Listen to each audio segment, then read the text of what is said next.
J'ai reçu ce matin une vidéo qui m'a fait littéralement halluciner. Le truc, c'est à vomir. Quand je vous dis c'est à vomir, ce qu'ils sont en train de préparer pour nos gosses. Alors, je vais vous laisser regarder la vidéo. Ça vient de RTL Info. Donc, c'est pas une source de, je sais pas quoi, là, complotiste, machin, truc bidule. Non, non. Ça vient de RTL Info et ça se passe en Belgique.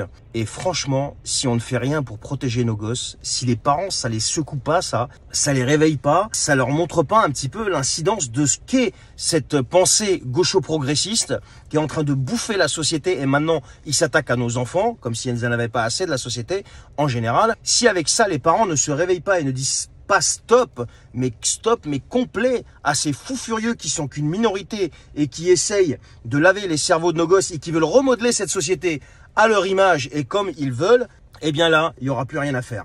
Et là, ils peuvent venir nous taxer de ce qu'ils veulent. J'en ai rien à foutre de ce qu'ils vont pouvoir nous dire et nous qualifier de je sais pas quoi. Là, vous êtes en train de jouer avec nos gosses. Et s'il y a des gens qui vous laissent faire, il y a une grande partie aussi qui vous laissera pas faire, même si la majorité est encore endormie. Je vous laisse regarder cette vidéo, vous allez halluciner. Éduquer les jeunes dès la maternelle à la vie relationnelle, affective et sexuelle, c'est le rôle d'opérateurs labellisés Evras. Leur nouveau guide a été rédigé par la SBL OIS et la Fédération laïque des centres de planning familial. 4 publics sont visés, les 5-8 ans, 9-11 ans, 12-14 ans et les 15-18 ans.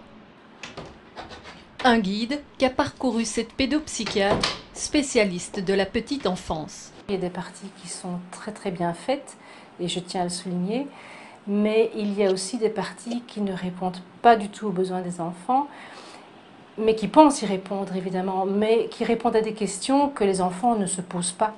Exemple, l'identité sexuelle. Dès 5 ans, prendre conscience que son identité de genre peut correspondre ou ne pas correspondre à celle assignée à la naissance. Dès 9 ans, âge où se produit la grande partie du développement pour les corps mâles et les corps femelles, la notion de transgenre apparaît.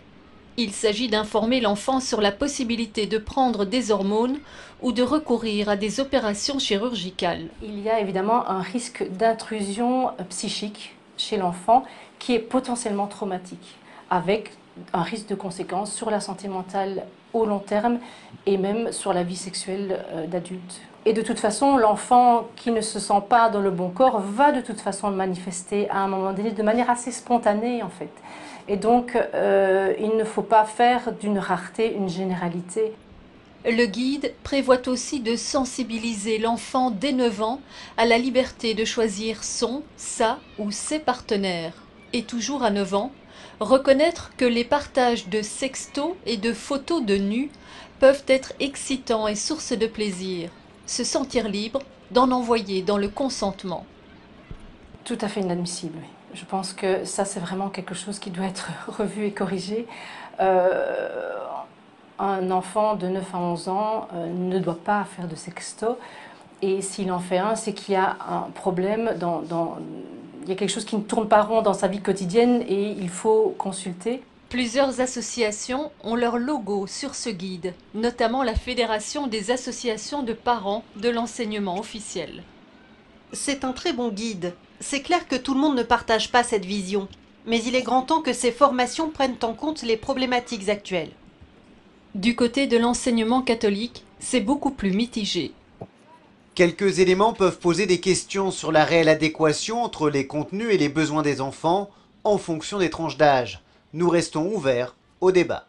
Les associations de parents de l'enseignement catholique évoquent un dossier problématique et disent avoir été mises devant le fait accompli. Au cabinet de la ministre de l'Enseignement, on nous répond que le document n'est pas encore finalisé.